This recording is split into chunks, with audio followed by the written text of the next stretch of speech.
এবছর হজ করতে গিয়ে এখন পর্যন্ত ২৭ বাংলাদেশি হজযাত্রীর মৃত্যু হয়েছে। সংশ্লিষ্টরা বলছেন, সৌদি আরবে আধুনিক চিকিৎসার কারণে বিগত বছরগুলোর তুলনায় এবার মৃত্যুর হার কম। পবিত্র হজের সার্বিক ব্যবস্থাপনা ও সর্বশেষ পরিস্থিতি পর্যালোচনার মক্কার বাংলাদেশ হজ মিশনে অনুষ্ঠিত হয়েছে বিশেষ সমন্বয় সভা। সভায় জানানো হয়, এবছর এখন পর্যন্ত সরকারি ও বেসরকারি ব্যবস্থাপনায় সর্বমোট ৭৯,১৬৪ জন বাংলাদেশি হজযাত্রী সৌদি আরব পৌঁছেছেন।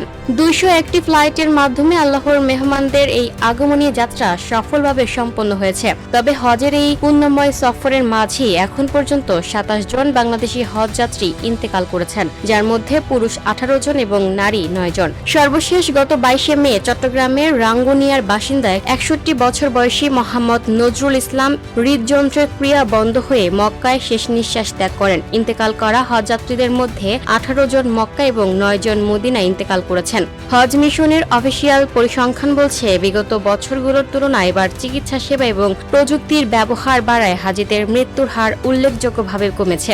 ২০২৫ সালে মৃত্যুর সংখ্যা ছিল ৪৮ জন। ২০২৪ সালে বাংলাদেশি হজযাত্রীদের মধ্যে মৃত্যুবরণ করেন ৬৫ জন। ২০২৩ সালে যেখানে রেকর্ড ১,২২,০০০-এর বেশি হাজির মধ্যে ১২১ জন ইন্তেকাল করেছিলেন, সেখানে এবার কোটা কম হওয়া সত্ত্বেও সেবার মান বাড়ায় মৃত্যুর সংখ্যা অনেক কম। তার আগেও ২০১৯ সালে যেখানে মৃত্যু হয়েছিল ১১৭ জনের, হজ মিশনের স্বয়ংক্রিয় ব্যবস্থা থেকে এবার এ পর্যন্ত ৪৭,০৪৭টি চিকিৎসা ব্যবস্থাপত্র দেওয়া হয়েছে এবং আইটি হেল্প ডেস্কের মাধ্যমে প্রায় ২১,৪34টি ডিজিটাল সেবা নিশ্চিত করা হয়েছে, যা হাজিদের দ্রুত সুস্থতায় বড় ভূমিকা রাখছে।